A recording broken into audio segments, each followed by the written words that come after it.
What's up, everybody? Welcome to Podcast Now Plus. I'm Alex, and in this video, I want to talk about the rumor of that big Xbox show in the beginning of next year. This was brought up rather soon after the Game Awards, right? There was the whole backlash of Microsoft, and I mean, Phil Spencer was there. There were Xbox ads, like Game Pass ads, built into the show, but nothing at all from Xbox, right? No Starfield, no Redfall, none of that stuff, and people, were upset online, and then kind of the rumor that came from that is, well, there may be a reason for it, right? And there's evidence to back this up, right? Certain Xbox executives kind of tweeting and saying like, hey, there's some things coming in 2023. And then we have the rumor from Jez Corden, right, that talks about how his sources, some people have kind of backed him up to say that there is going to be some sort of show, whether it's going to be a show more like 2019 or earlier, or it's going to be maybe like a fan event kind of thing, but there could be something in the first couple months of 2023 where they would show,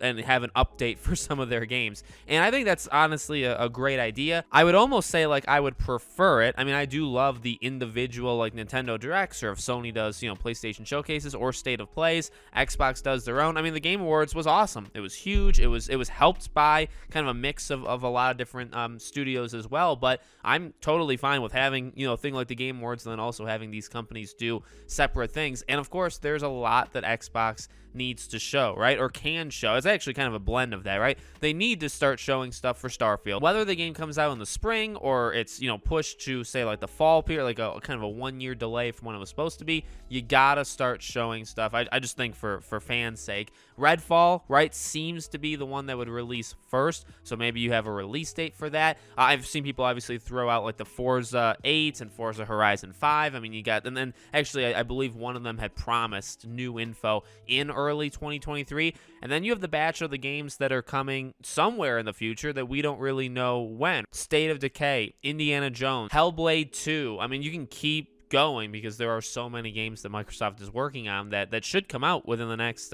say 1 to 3 years, right, depending on which game you're talking about. So I definitely hope this rumor is true. I want it to be true. If nothing more, then you can kind of start to just fill out more of the year from Xbox's point of view, right? When is Redfall, Starfield? Does Hellblade come out this year, right? Is it going to make the end of this year? Do we have any update on Fable? Avowed? I mean, there's so many of them that, even if they're years away, even if they're 1, 2, 3 years away, you could probably show more than what's already been shown and have a killer thing. And you don't need the Game Awards. Sony doesn't need the Game Awards. Nintendo doesn't need the Game Awards, right? So I do think this would be best, and I do think it would help, right? It has been a while. They did a great E3-like event this past year, right? They did awesome in June. Their show was maybe a little bit weaker than the year before, but the year before they like absolutely killed it. So they've had a couple good years back to back of just having an amazing show where they just show, 1,000 things. And now we need some updates for those 1,000 things, right? Now, not just announcements. In fact, you really don't need to announce all that much. Now start to show some details of them. So we'll see if this rumor is true. And of course, if it is true, I can't wait to cover it, and I'll co-stream it and all that stuff on the channel. So let me know what you guys think. Make sure you guys are subscribed, bell icon turned on, and I'll see you all on the next one.